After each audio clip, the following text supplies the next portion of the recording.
nome é Diana e eu gostaria de saber se comer ovo faz bem ou mal à saúde. Oi, Diana.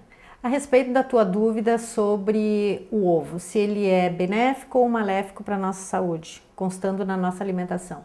Seguinte, o ovo é um alimento riquíssimo em proteína, ele tem um tipo de proteína chamada albumina que está presente na clara de ovo, então o ovo na realidade deve constar na nossa alimentação.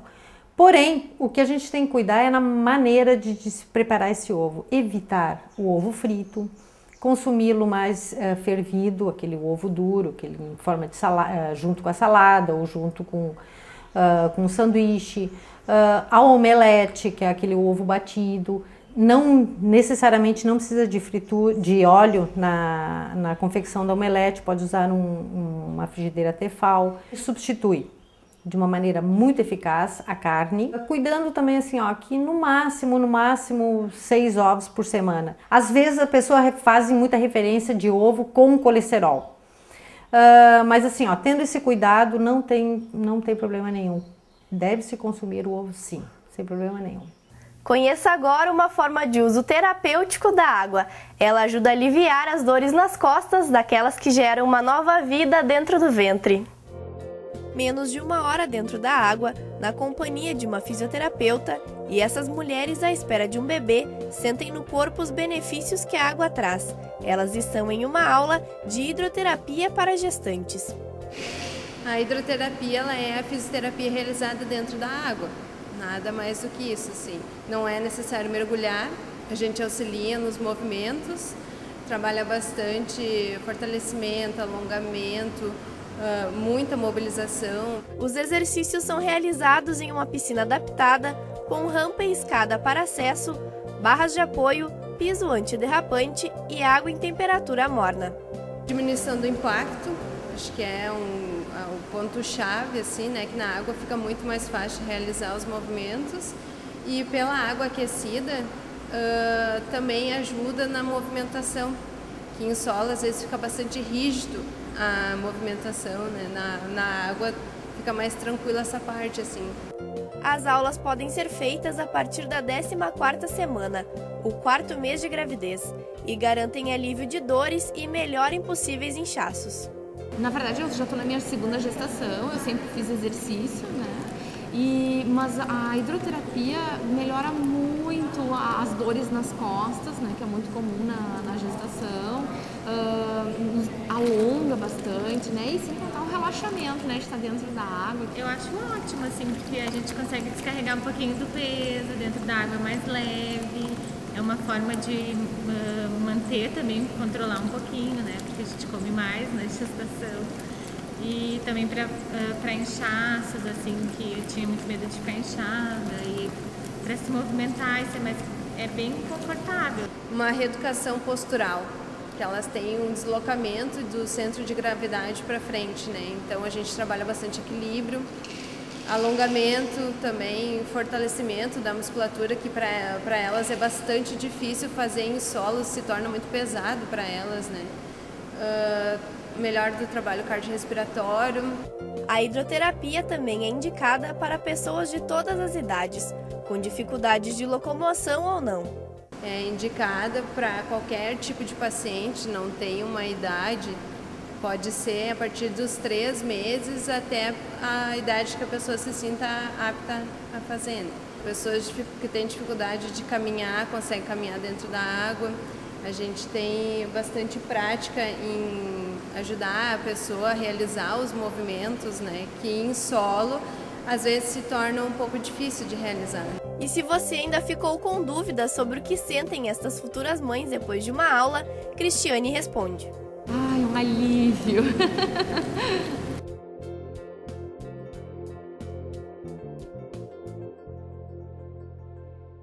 Para continuar falando sobre o tema água, eu conversei com o químico Adilson Bem da Costa.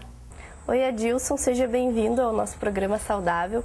Eu começo te perguntando qual é a importância da composição H2O na vida das pessoas. Bom, a composição H2O, ela, que compõe a molécula de água, né, é uma das moléculas mais simples que tem na natureza, né, e das mais interessantes.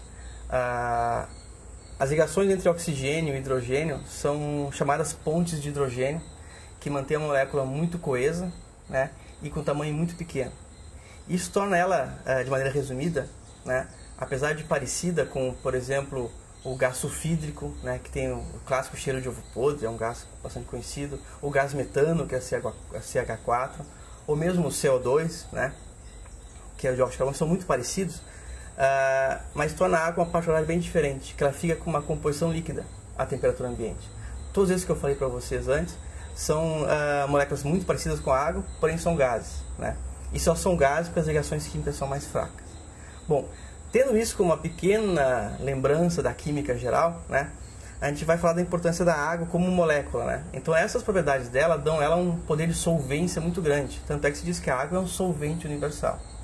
Então se usa ela como solvente para tudo, né? Seja um processo bioquímico de transporte de nutrientes no organismo, seja como solvente de alguns tipos de tinta, seja qualquer tipo de processo industrial hoje usa bastante água, né? Qualquer ecossistema hoje precisa de mais ou menos águas para que funcione, mesmo em condições áridas como o deserto, tem que ter uma pequena quantidade de água para que o sistema possa funcionar, né? Então a água é um composto químico dos mais simples, né, e o mais importante para todos nós. E dentro do ecossistema, então, que tu já comentaste, qual é o papel que a água exerce? Bom, daí nós temos diversos tipos de ecossistemas, né? Se eu falar num ecossistema aquático, tipo um banhado, um rio, um lago, fica um tanto quanto óbvio, porque o ambiente próprio, né, onde estão aqueles organismos, é um ambiente aquático, né? E a água faz parte como meio físico, tá, onde eles se locomovem, onde eles habitam, mas também tem o papel, como falei antes, de solvente, né? Na água tem uma série de nutrientes, ou dissolvidos ou em suspensão, né, que servem de alimento para os organismos, né? Em outros ambientes, eles servem a manter a hidratação daqueles animais ou vegetais. Por exemplo, quando nós temos um gramado, né? Agora em época de seca, nós vemos que o gramado vai ficando seco, né? Vai ficando uma cor mais amarelada, né? E por fim o vegetal morre, a grama morre, né? O que está acontecendo ali? Qual é o papel da água naquele pequeno ecossistema que é um gramado, né? A água ela funciona como uma ferramenta dos organismos para equilibrar a temperatura corporal. Quando nós estamos com muito calor, nós suamos, né? Essa função de eliminar a água é para manter a temperatura nossa constante, tá? Se eu tiver uma falta de água, ficar desidratado, eu posso ter uma elevação da minha temperatura. Os vegetais também. Quando eles têm água, um gramado verde, ele suporta ficar ao sol intenso 10 dias, né, consecutivos, desde que seja irrigado, desde que tenha água. Como é que ele faz isso? Ele adquire água do solo, né, e pelas folhas ele faz a evapotranspiração, que é a eliminação de água para a atmosfera, né? E com isso deixa a folha sempre na mesma temperatura. Quando começa a faltar água naquele gramado, o que acontece? A planta não tem mais água para fazer essa função, né, de equilibrar a temperatura corporal dela, né? Então o que acontece? A temperatura começa a subir, a folha fica mais quente e por isso ela vai literalmente queimando, né? Então esse é o papel da água no ecossistema, que eu falei, um gramado, pode ser uma floresta, é o mesmo princípio, né?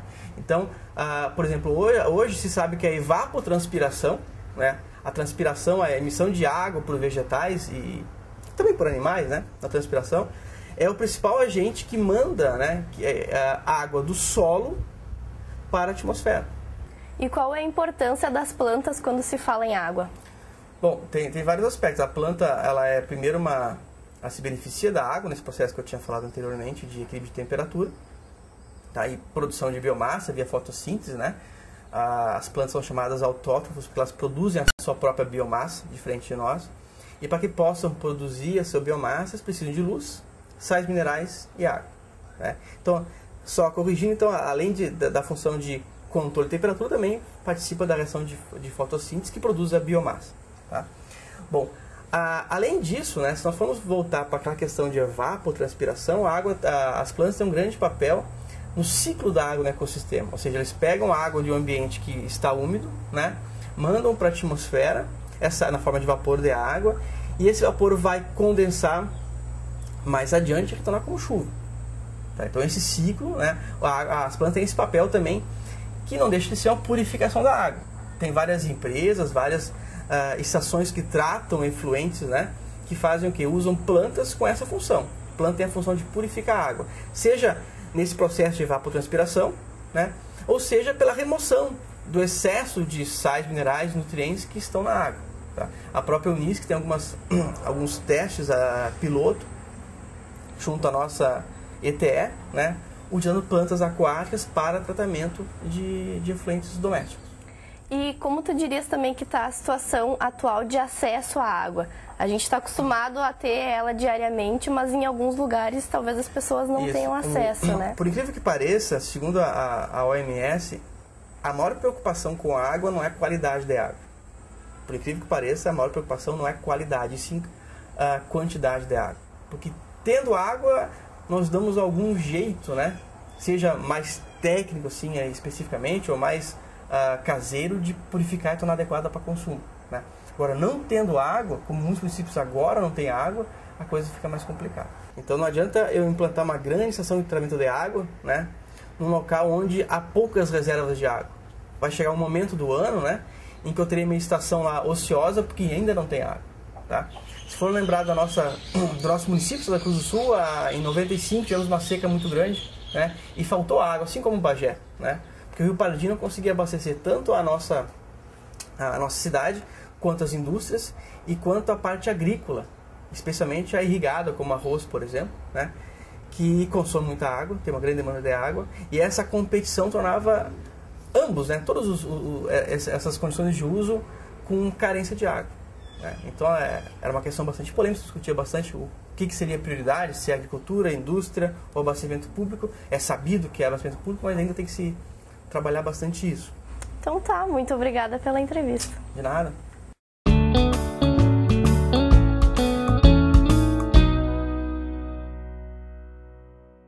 A gente vai apresentar a receita de um smoothie, que é uma bebida típica do verão, que é feito com fruta congelada. Ela é feita, essa receita que a gente apresenta hoje, com suco de abacaxi, banana e morango.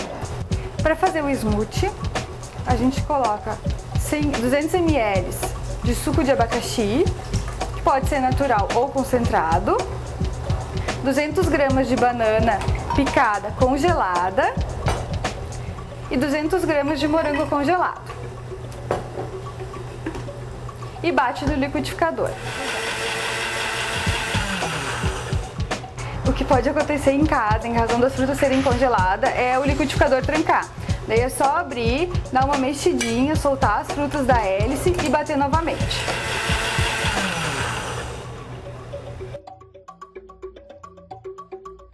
Então ele fica cremoso, tem que sair do liquidificador, puxar um pouquinho com uma colher, uma consistência cremosa.